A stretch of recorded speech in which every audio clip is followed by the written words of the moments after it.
मेरी लघुकथा का शीर्षक है खिलौने। और मेरी पहली लघुकथा, जैसा मैंने बताया कि 45 वर्ष पूर्व लिखी गई थी, ये लघुकथा 41 वर्ष पुरानी है। इसके पीछे एक छोटी सी कहानी है। हिंदी के वरिष्ठतम लघुकथाकारों में से एक डॉक्टर सतीश राज पुष्करना जी अपने एक मित्र निशांतर के साथ 1982 में मुझसे मिलने के लिए हिसार में आए थे। तब एक लेखक के घर हम गए थे, तो वहाँ ये कुछ घटा ऐसा जो इसमें मैं बताने जा रहा हूँ। और हम दोनों पर इस घटना का ऐसा प्रभाव पड़ा कि उन्होंने ड्राइंग रूम के नाम से एक लघुकथा लिखी और मैंने खिलौने के नाम से। और दो हिंदी लघुकथा के जो पाठक हैं पुराने, जो जानते हैं, वो दोनों इन लघुकथाओं को जानते हैं।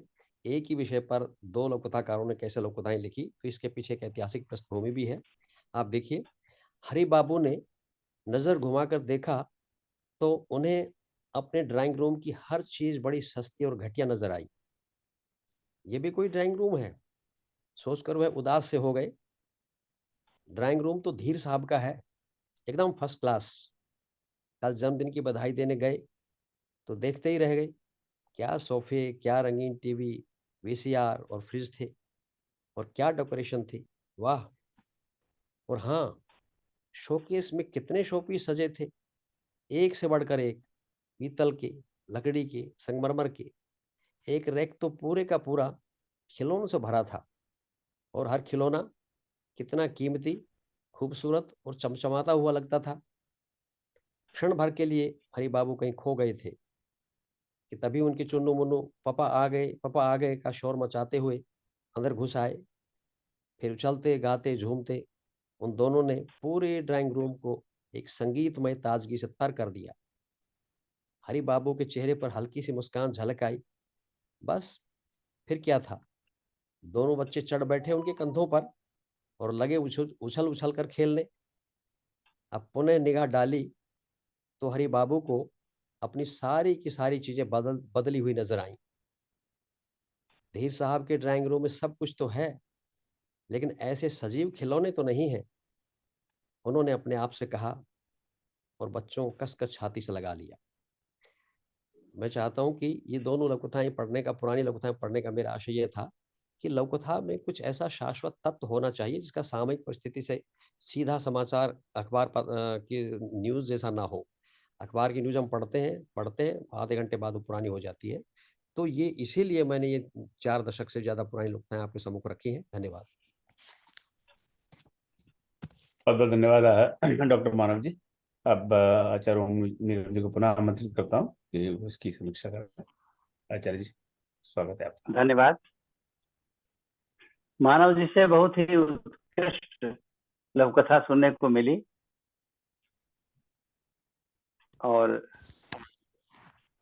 मानव जी ने स्वयं ही अपनी लघुकथा की समीक्षा कर दी है, इसलिए अब मुझे आवश्यकता नहीं अनुभव हो रही कि मैं उसकी समीक्षा करूं।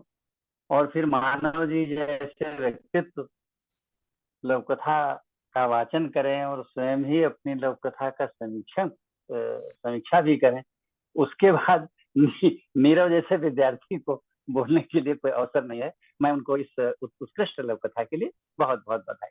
धन्यवाद। बहुत बहुत धन्यवाद। तो सभी मित्रों से मेरा आग्रह है, निवेदन है कि हमारे आज के 4 लघुकथाकारों का तालियां बजाकर धन्यवाद प्रकट करें। आपने इतनी सुंदर लघुकथाएं सुनाई और समीक्षा भी की, सबने आनंद लिया। बहुत ही अच्छा, बहुत बढ़िया, बहुत बहुत धन्यवाद। बहुत अच्छी लघु कथाएं सुनने को मिली। बहुत अच्छी तरह बताया, बहुत अच्छी तरह कहानियां सुनी, कथाएं बहुत बढ़िया थी। अब थोड़ा समय का अतिक्रमण हो गया है। अब मैं फिर भी कुछ आवश्यक सूचनाएं तो मैं देना चाहूँगा। वैश्विक हिंदी संस्थान के बारे में आप में से कई लोग बहुत कुछ जानते हैं और आप में से कुछ लोग कुछ भी नहीं जानते, तो उसके बारे में बात करना चाह रहा था, पर चूंकि समय नहीं है तो ये बात नहीं करूँगा। ये कोई बहुत पुरानी संस्था नहीं है, दो साल शायद ही हो। तो 2 साल में मैं समझता हूँ कि काफ़ी कुछ काम आप लोगों ने किया है। मैंने कुछ नहीं किया इसमें। जो कर रहे हैं आप ही कर रहे हैं। मेरा काम तो सिर्फ एक कंप्यूटर का बटन दबाना है, 2-4 मैसेज देना है और आनंद लेना है। तो इस विषय में बाद में बात करेंगे कि क्या क्या काम हुए हैं। पर हम आप आगे की जरा बात सोचें कि इस लोक कथा को हम किस आगे बढ़ाएं या ना बढ़ाएं और किस प्रकार से बढ़ाएं। तो अभी फिलहाल तो ये मन है, अब देखते हैं कि ये ऊँट किस करवट बैठता है, कि 9 दिसंबर को पुनः इस प्रकार की परिचर्चा करने का मन है। इस बारे में मैं जो आज के 4 जिनको मैं लोक कथा विशेषज्ञ कहता हूँ, इनकी राय मैंने मांगी है, और जैसे इनका कुछ इनके विचार मुझे मिलेंगे तो मैं आपसे पूछ सूचित करूंगा। तो 9 दिसंबर को संभावना है इसी प्रकार की परिचर्चा की, तो उससे 8-10 लोगों को आमंत्रित करेंगे, और जो अपनी एक एक कथा सुनाएं। और उसके बाद में 10 जनवरी को विश्व हिंदी दिवस मनाया जाता है, वर्ल्ड हिंदी डे। वो अब कुछ वीक डे में, तो उसको उसी आने वाले सैटरडे यानी 13 जनवरी को, दिसंबर नहीं जनवरी, क्षमा चाहता हूँ, 13 जनवरी को एक व्यापक वैश्विक लघु कथा संगोष्ठी का मन है। तो अगर देखते हैं कि अभी उसमें किस प्रकार का मन बनता है। आपका कोई भी सुझाव हो इस जो लघु कथा का एक विशेष समूह बनाए, उस पर अपने विचार डालिए, ताकि हमें उससे पता लगे कि हम आगे कैसे बढ़ना चाहिए। अभी आपका गुरुजी प्रश्न हो मेरे लिए तो आप कहें तो मैं उसका प्रयास करूंगा कि उत्तर दे सकूं। गुरुजी प्रणाम। हाँ, कही नेता जी। जी मेरा नाम नीता। हाँ, और कही कही। प्रत्येक कथा जैसे हृदय से निकली और हृदय तक पहुंच गई, इतनी अनमोल, इतनी अनुपम कि हम बहुत देर से शब्द तलाश रहे हैं कि हम कैसे किस गुरुजन की कथा को क्या बोलें, लेकिन हमारी सामर्थ्य शक्ति इतनी नहीं। लेकिन आप सबके मार्गदर्शन में यदि हम जैसे भी कुछ 2 शब्द लिखना सीख पाए तो वो आपका बहुत बहुत आभार होगा।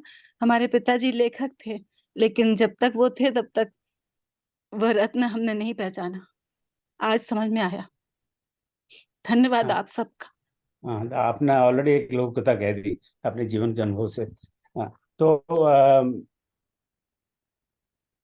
मैं क्या कहने जा रहा, तो जो आगे, इसीलिए हमने पिछले पिछली बार जो पहली परिचर्चा थी उसमें लघु कथा उसमें पढ़ी नहीं गई, पर लघु कथा क्या है उस पर विस्तार से चर्चा गई, जिसमें आरती लोकेश जी थी, आचार्य ओम नीरव जी थे, और वहाँ मानव जी थे। तो जिनको लघु कथा का अनुभव नहीं है, और वो लिखना चाहते हैं, समझना चाहते हैं, और अच्छी लघु कथा लिखना चाहते हैं, तो उनसे मेरा अनुरोध रहेगा कि वो सारी यूट्यूब आप दोबारा, अगर ना देखिए तो देखें, और देखिए दोबारा देखें। मैं तो कई बार उनको देख चुका हूँ, क्योंकि और अब उसके बाद में आज दूसरा एक्सपेरिमेंट है, जो जाने माने कथाकार हैं, उनको हमने इनवाइट किया है, और उनके हम आभारी हैं, वो आए और अपने दो उनको जो पसंद आई वो लोग कथाएं उन्होंने सुनाई, और उनका थोड़ी सी समीक्षा भी की।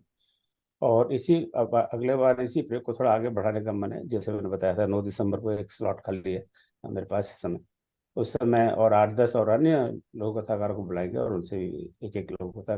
पर मेरा एक आग्रह रहेगा कि जब भी इस तरह का कार्यक्रम हो तो लघु कथा आप वाचन करें, तो लघु कथा का वाचन करिए, समीक्षा करें तो उस लघु कथा का समीक्षा करिए, इधर उधर की बात ना करें, क्योंकि फिर वो मन भटकता है। अब जिस मैं समझता हूँ इतिहास एक बहुत बड़ी इंपॉर्टेंट चीज़ है, पर अब उसके इतिहास की चर्चा करना मैं कोई आवश्यक नहीं समझता है, क्योंकि हमारे पास यूट्यूब वीडियो है, और उसमें फिर उसमें वाद विवाद हो जाता है। कोई कहेगा 1950 से होगा, 1960 से होगा, 1947 से, वो सब अनावश्यक है। उससे अब क्या फर्क पड़ता है। जो जो शोध करते हैं उनके लिए ठीक है, आवश्यक।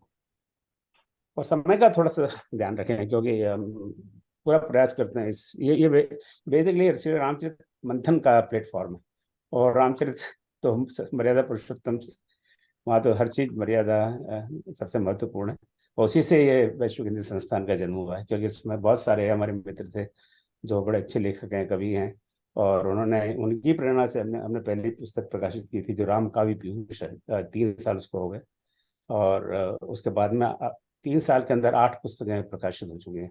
और उनके बारे में मैं नहीं जा रहा, उसमें कई काव्य संग्रह हैं, एक लेख संग्रह है, और दो लेख संग्रह है।